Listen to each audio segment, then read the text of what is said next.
Hey guys, what's up? Welcome to another episode of the Coach Cody podcast. Today, I wanted to talk about a little thing called stress. You might be familiar with it. I would say about, 95 to 99% of people have experienced, 100% of people have experienced stress in their life. But I want to go over how it can impact your health and also your fitness goals. And it's not in this mysterious way of, oh my gosh, I'm stressed. I'm definitely going to start gaining weight because cortisol, I got to get my stress levels down. And then you start stressing about your stress levels, and that's just not going to help. But I do want to tell you, it's not this mystery thing that just happens when you're stressed. It's not like, oh, I'm stressed, I'm definitely just going to start automatically gaining weight. That's something that it just kind of has a domino effect, and it impacts how we navigate life and certain things we do. So I wanted to kind of demystify that a little bit, but also just kind of go into the ways that it can impact us. So I'm definitely someone who is a ball of stress. Anxiety is, not my best friend, but we know each other well. Maybe it's my nemesis. Maybe we're frenemies, I guess you could say. But stress impacts my workouts like nothing else. It's something that I used to just kind of push through and figured, everyone's got stress in their life. That's just something that we all have to deal with. So you just got to push through. But I've learned that sometimes pushing through is not the answer, because that can just make your stress levels worse. And in turn, those workouts, you're not really going to recover from them very well, because you're already stressed and you're just kind of pushing yourself deeper into a hole. So as I've gotten older, yes, I require more recovery days, but also not just listening to my body more, but also my brain. That's not to say that you shouldn't work out if you're stressed. And if you're like, oh man, I'm very anxious today, I should not work out. I'm talking about the chronic stress and how that can impact you. Anyways, so let's talk about the definition of stress to start. So basically, it's the body's response to changes requiring you to adapt or adjust. And then there's two types of stress. There is acute, and then there is chronic. Acute, for example, might be, say you're driving down the highway, someone pulls out in front of you and you have to slam on the brakes. That's acute stress. Your heart starts pounding. You're just like, holy shit, I almost died. Thank God I was able to step on the brakes in time. So that's acute. Chronic, that comes with things like work, life stress, relationships, unexpected changes, stuff like that. Mostly work. I feel like most people's stress comes from like work and relationship type of things. So that would be something that can become chronic. And how the body responds to stress. So you might have heard of the fight or flight. And that's when the body releases hormones, one of those being cortisol. So cortisol, you've probably also heard about, and that tends to be the hormone that people are like, oh, you have high cortisol levels. This is why you're gaining belly fat. You need to get your cortisol levels down. But I just want to reiterate that cortisol in and of itself is actually not bad for you. It's helpful. Your body releases it for a reason. It's actually anti-inflammatory. But the problem lies when you have chronically elevated levels of cortisol. And that's when you can kind of run into issues. So cortisol is a hormone that mediates the stress response and sleep-wake cycle. Should be high in the morning and then lower in the evening, so you can start to go to bed in the evening. So if it's chronically high, cortisol can cause insulin resistance, reduced immune function. Reduced immune function. I'm stressed recording this podcast. And, anxiety, depression, etc. So that is when cortisol can be an issue. It's not just, don't stress yourself out because it's cortisol and then you're going to gain weight. All right. So chronic stress. Chronic stress can lead to a state known as allostatic load, which is the cumulative wear and tear on the body when stress responses are constantly triggered. And then the long-term effects of that, which I kind of already talked about, along with other stress hormones, can disrupt basically all of your body's processes. It can also increase the risk of other health problems like as I mentioned, anxiety, depression, digestive problems, heart disease, sleep problems, weight gain, and memory and concentration impairments. I don't know about you, but when I'm stressed, the brain fog is real. So I know that is definitely a huge factor, but also it disrupts your sleep. So that's kind of where the domino effect starts, right? You're stressed, can't sleep, sleep deprived, you get the brain fog, then you're fatigued, then you don't want to work out. Then you start gaining weight because you're not moving much. And then you start coping by eating comfort foods. So this is how the weight gain thing starts to come into play. It's not just like your hormones are jacked. So even if you're eating the same and doing all things the same, you're going to gain weight. Another good example of how just being stressed isn't going to be this automatic road to weight gain is that some people actually lose weight when they're stressed because their appetite is gone, and then maybe they eat less. So it really kind of depends on the individual. Just like everything else, this is also individual. Like your stress response is individual. So maybe you're someone who loses your appetite, and then in turn you're losing weight. Maybe you're someone who copes with eating comfort foods, and therefore you gain weight. Sometimes being stressed, I'm kind of one of the persons who, when I'm stressed, I tend to do more, which is obviously not helpful. But then there's some who do less because maybe it's impacting your mental health and you're moving into the depression mode, right?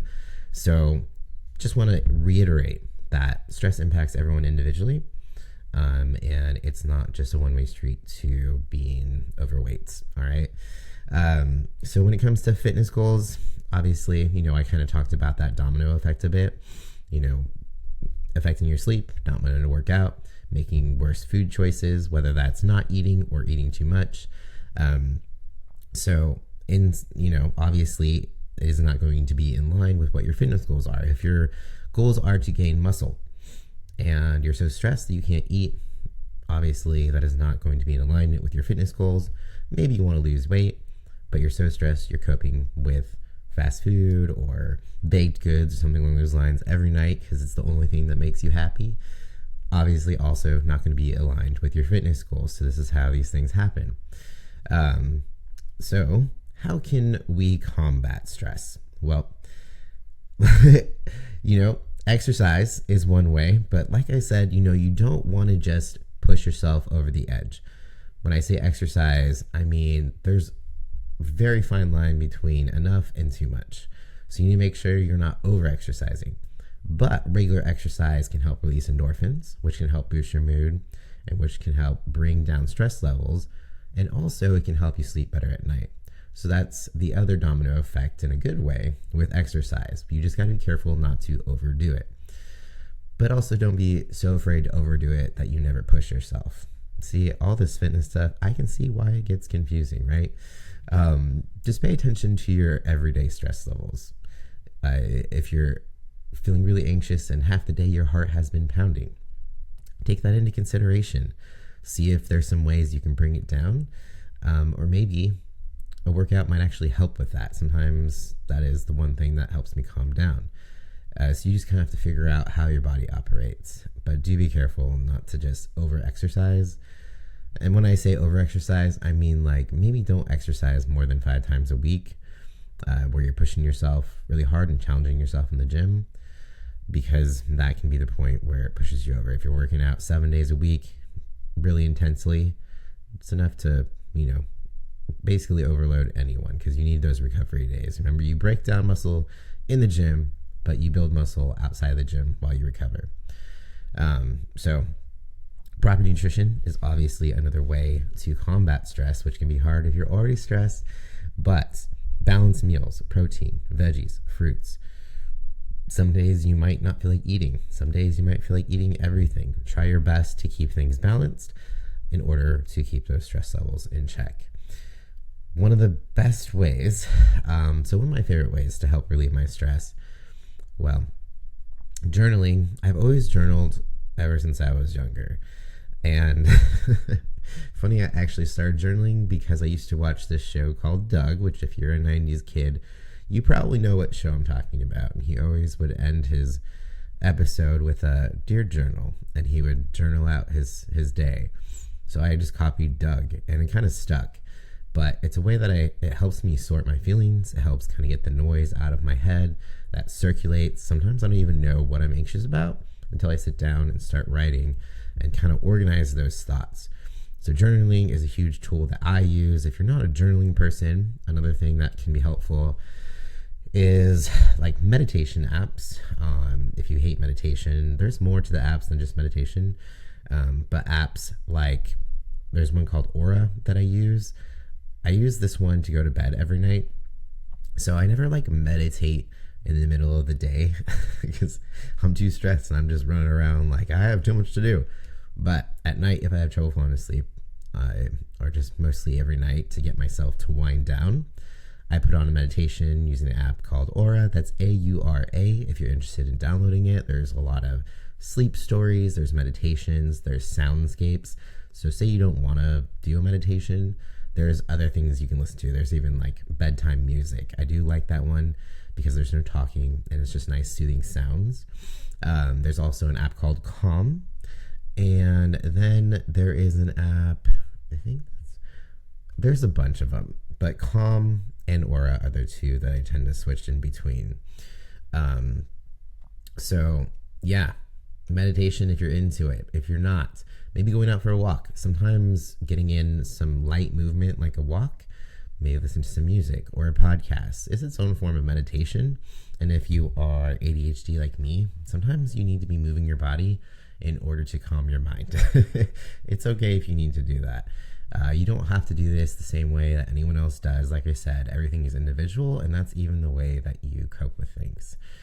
So, last but not least, getting professional help. This is also one of my favorites. I've been going to therapy for years. I've had the same therapist. Jesus. I think for like 11 years now. Which you might be like, you've been going to the same therapist for 11 years. Are you sure it's working? But yeah, I recommend therapy even if there's nothing hugely significant going on in your life. It's just nice to have someone to talk to that it's like a no judgment zone. They're legally bound and cannot tell a soul your secrets.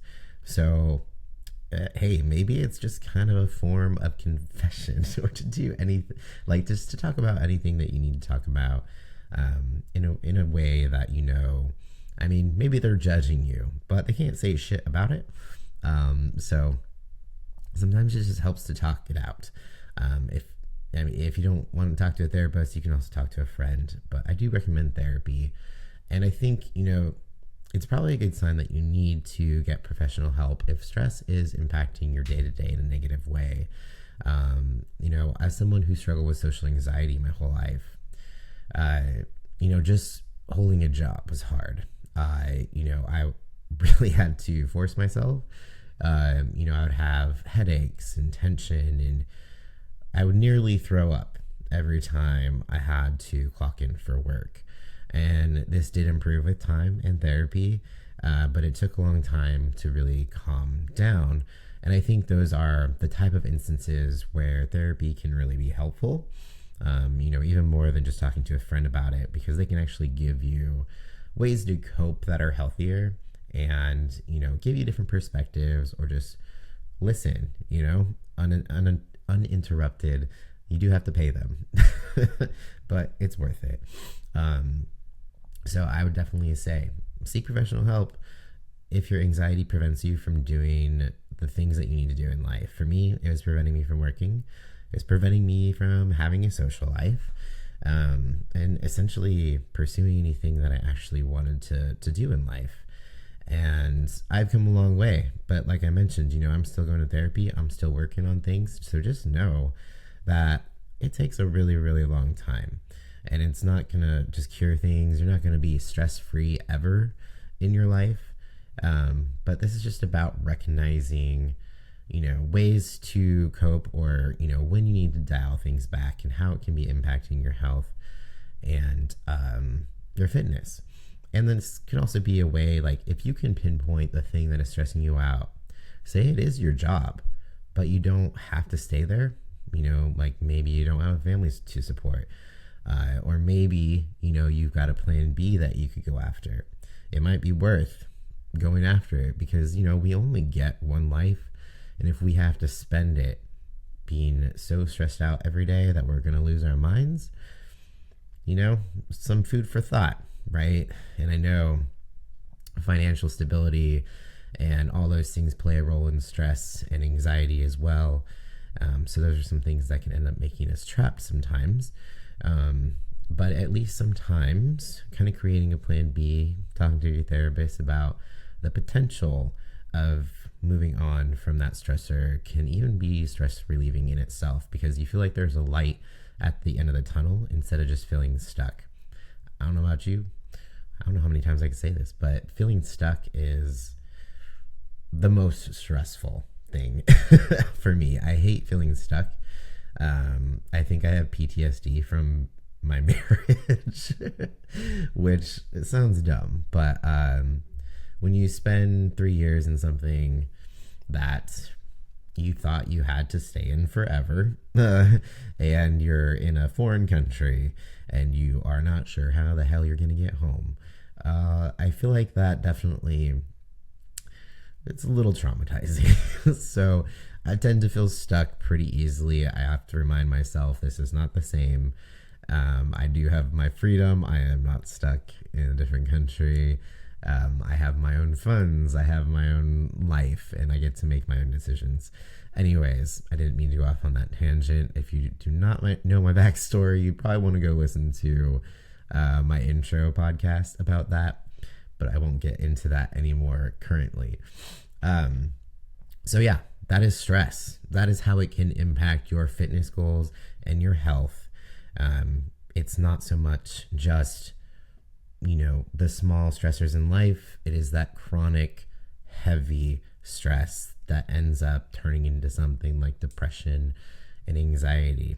It's not just mental, it is physical. Like I said, it can increase your chances of heart disease and digestive problems. If you are a stress ball like me, you've probably been diagnosed with IBS at some point in your life. And I do think that IBS is very closely connected with the stress in your life. Not always, but I think there is definitely a connection. I know my digestive system does not work as well when I am stressed. And I used to have a lot more digestive issues, but of course I'm not, I did at one point used to be more stressed, believe it or not. So it's just one of those things that just takes a while. But yeah, so just think about your health. If there is a way that you can bring those stress levels down, it might be scary thinking about what you might have to do. But again, like I said, just remember, you only get one life. So it's worth at least coming up with a plan, thinking of what you could do to bring those stress levels down, and then also coming up with, good ways of coping, which also, sorry, I forgot, I left one out. Another way to manage stress is to find something that you enjoy in life. I'm guilty of basically, I always say, like, I'm a Capricorn. I don't even believe in astrology, but I'm the type of person who is always just doing like on the go, doing things. Like, if I'm not being productive, I start getting stressed. So finding something, I always, sorry, I'm super distracted today. I'm stressed. But I always say, find something that you enjoy. And I find the most, when I'm the most stressed, I look and I'm like, I'm not doing things that I just enjoy and relax and can live in the moment. I think that's really important. And even if it's just something silly, like dancing around to music, going to a show, that is my number one, like, stress reliever, which sounds weird because I don't like being around people, large crowds and stuff like that. But live music, for some reason, it just energizes me more than anything. Unless I'm like in the middle of a mosh pit at a heavy metal show, that's a different story, but I would never willingly put myself in that situation. The most crazy situation I've ever been in is a Paramore concert where I willingly put myself in the front row, smashed against the barrier, but I was I don't know how I did it, but looking back, I'm like, nope, fuck that. There is no band worth that. But I wasn't even thinking about it at the time because I was just so happy to be so close to my favorite band for the first time in my life. So live music for me is definitely one of those things that recharges me and helps bring the stress levels down and just makes me feel grateful and just like happy about life. I don't know what it is. It's just live music. It's the energy. And you're just really in the moment, and it just makes you kind of forget about all the bullshit going on in your life.